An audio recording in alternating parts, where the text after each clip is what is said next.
Thank you for joining us in this presentation.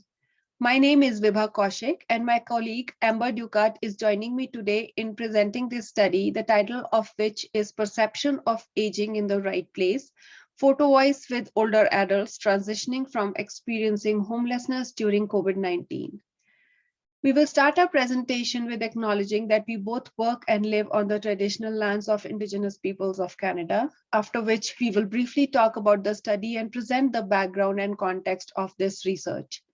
We will discuss Photovoice as a participatory research technique, and finally, we will present some preliminary findings and their implications and offer some recommendations. My co-authors and I will be happy to take your questions at the end of this presentation. We would like to start with respectfully acknowledging that our University of Calgary is located on the traditional territories of the people of the Treaty 7 region in southern Alberta, which includes the Blackfoot Confederacy, comprising the Siksika, Piikani, and Kainai First Nations, as well as the Tsuut'ina First Nation and the Stoney Nakoda, including the Chiniki, Bearspaw, and Wesley First Nations. The city of Calgary, where we work and live, is also home to Métis Nations of Alberta Region 3. As a concept, aging in the right place involves supporting older adults to live as long as possible in their homes and communities, while recognizing that where an older person lives impacts their ability to age optimally and must match their unique lifestyles and vulnerabilities. Our project has four major components. In this presentation, we are focusing on the community-based participatory research with older people with experiences of homelessness. Our goal is to understand what characteristics of shelter or housing work for people experiencing housing insecurity or homelessness. So we are using Photovoice technique, which is a participatory action research strategy to understand shelter and service provision needs of older adults who have experienced homelessness. We have invited participants to use photography to record and reflect their experiences, and then we are using the pictures to promote critical dialogue with them about relevant issues. Specifically, we are using phenomenological photo voice method as it is helping us to uncover a richer understanding of experiences of older, formerly homeless adults. We are using both visual and narrative data in the phenomenological analysis. There are certain key concepts of photo voice. The first one is that images contribute to how we see ourselves, how we define and relate to the world, and what we perceive as significant or different. According to this concept, it is not the physical structure of a photo that is significant, but the interpretation and story around the photo that matters. According to the second concept, images do not shape policy in a linear or flowchart fashion. Rather, the images that we see influence our focus and our worldview and how we see ourselves. With images, we can influence policymakers as well as the broader society of which we are a part. Thirdly, photo voice is a technique that involves people creating images that help shape public policy. But that is not enough.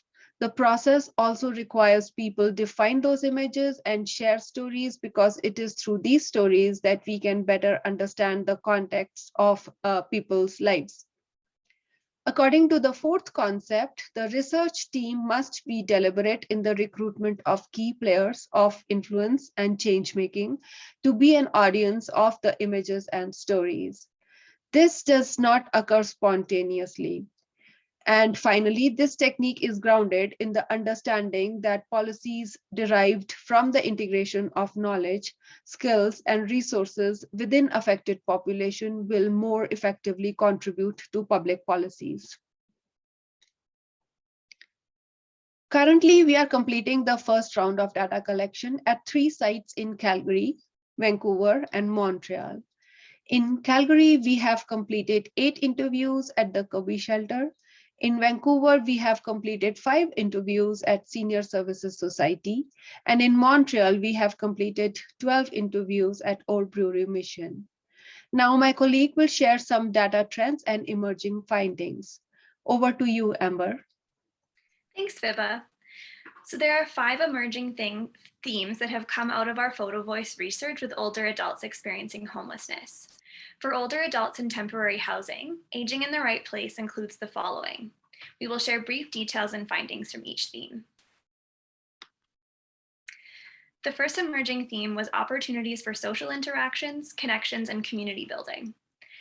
This includes having opportunities for relationship building and social interactions with other residents and staff, having social spaces available at the promising practice site, such as a gazebo or common areas, and the importance of preserving or creating relationships with people outside of the promising practice, be it family or other community members. This is an image and quote from a participant in Montreal. In this quote, the participant is referring to the cultural community which they, a staff, and another resident all belong to, and the importance of these kinds of connections and friendships. The next emerging theme was around community mobility and access.